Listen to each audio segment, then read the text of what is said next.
a dramatic scene unfolded over the nation's capital.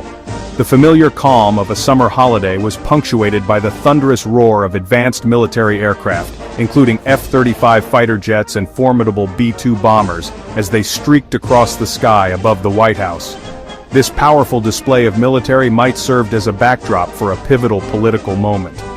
Inside the executive mansion, President Donald Trump, with characteristic fanfare, put his signature on a piece of legislation he had championed relentlessly. This was the Big and Beautiful Act, a name coined by his own Republican Party, intended to evoke a sense of grandeur and prosperity. The act's signing on this symbolic date was no coincidence. It was a carefully orchestrated event designed to project strength and signal a new chapter in American economic policy, one that would ripple through every sector of society.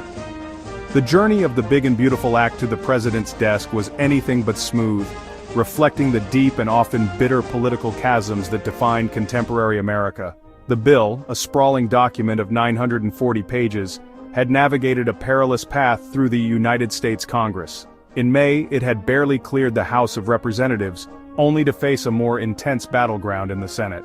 The upper chamber witnessed a legislative drama complete with marathon debates, procedural maneuvers, and even defections within the Republican ranks.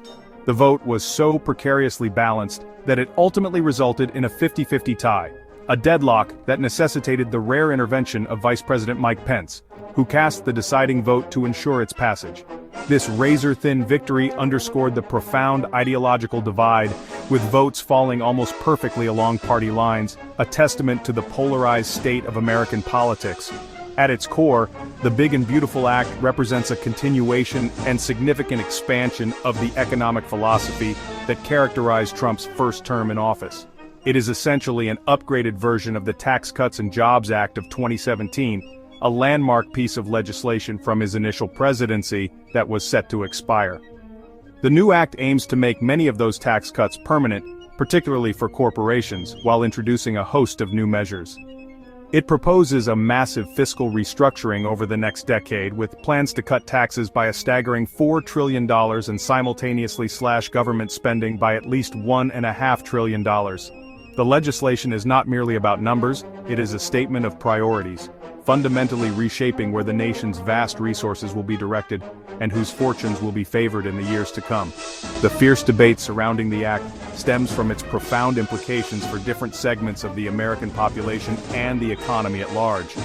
The bill is a complex tapestry of fiscal policy that promises to create clear winners and losers. It reallocates federal funds by boosting spending in areas like border security, national defense, and traditional energy production,